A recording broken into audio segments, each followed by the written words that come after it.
Playful. Spicy. Anyway, so Honda CB1000R. It's a nice digital dash. The RPM clock is, it's quite visible, I guess. There's a clock, there's a temperature, water temperature, a speedo, and the average fuel consumption. Alright, user mode, sport, standard, range. Alright, let's keep it in sport.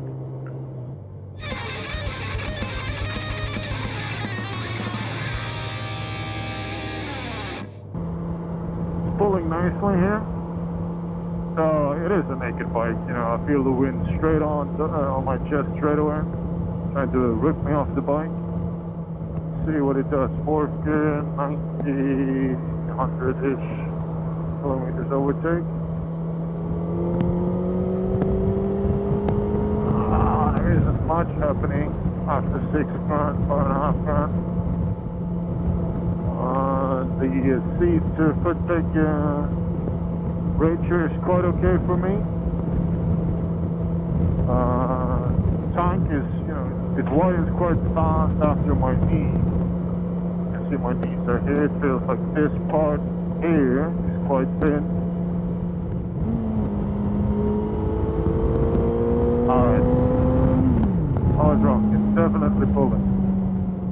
So yeah, it's an inline 4. It just feels it's after about 5.5 grand. It feels good. It pulls nicely. After there, it just feels like it's either just flattens down. So when you get past upwards of 7, it seems like it takes off again. It feels like a 2-stage rocket, so to speak. Bike feels small. It feels really small, and I think that is mainly. I'll do a walk around and you'll see how it looks. But it feels quite small, short, definitely. Feels like I'm tipping over the front at times, yeah. The handlebars are quite comfy. I'm quite relaxed here on the very upright position. Mirrors are almost useless. I see mainly my elbows and a little bit of whatever is, so to speak, outside of my elbows. Gotta say, it has a nice, at least in my helmet, with earplugs in, there's a nice engine sound or exhaust sound. I'm curious to know the difference between this wheelbase and the Tuono's wheelbase, because this one feels so much shorter. Yeah, so as soon as I'm off the motorway, there's essentially no vibrations at all in the handlebars or the foot pegs. It's a bit snatchy once you have opened the throttle up. But that's nothing to worry too much about. The brakes,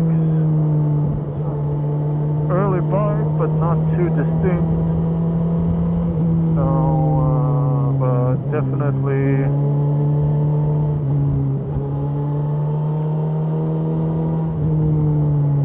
modulated. We'll try and do a harder brake in a bit.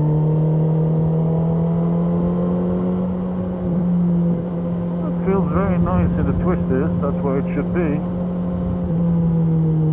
So the entry braking is quite good actually. Kind of on par with what this road requires. Oh yeah, there it is. Get up to about 8k and then you have the kick in the ass. But to this road, the low end front is enough to play around with.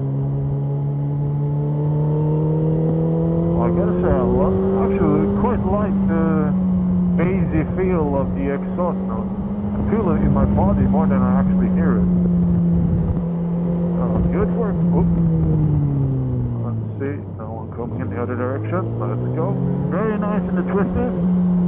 Brake is, as we noticed, quite good. Gives you the confidence and communicates pretty much what's going on.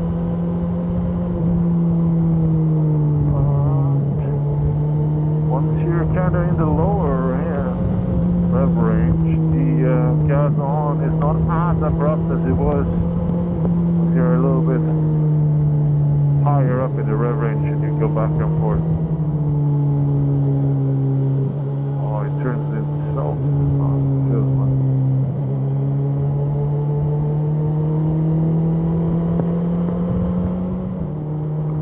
I would definitely like to have a quick shifter, kind of. I mean, it has its own look, definitely. It's I feel it's kind of aching on the beat peeling or slack peeling. Looks alone doesn't really cut it, right?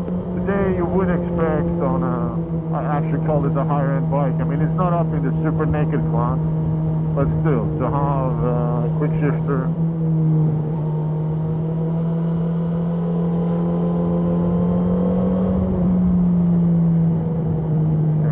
Tightening corner, the handles changing the direction. Don't want to meet those. That would be painful. Pulls nicely out there. Try the brakes again. It stops quite nicely. Alright. So, let's have a look at this bike then. As I told you, it feels really short. It looks really short. You have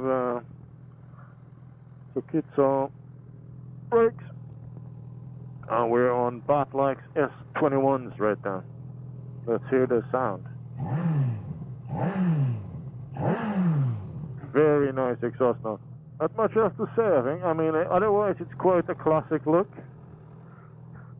I mean, it's modern with LEDs and whatnot, but it's still a classic look, I'd say, from the front. As I said, the saddle isn't bad. It does the business. Limited luggage options.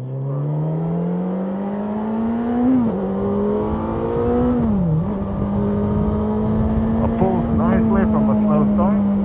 Brake isn't biting full on as hard as I want from the start, but it definitely gives me a confidence in adjusting for the corner. So it could have been a little bit more stable once you're in the turn.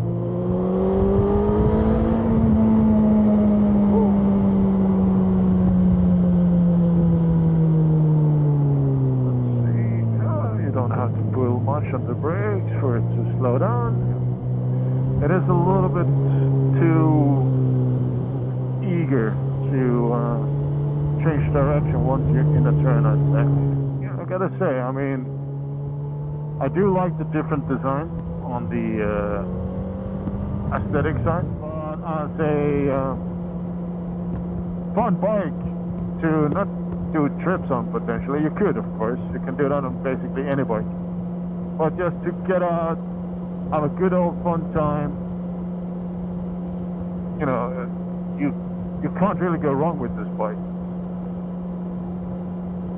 And if you like the looks on top of that, well, I mean, then it's all go ahead. But if you do any stretch of motorway on this one, I don't know. But there we are. It basically comes down to personal preference, I guess.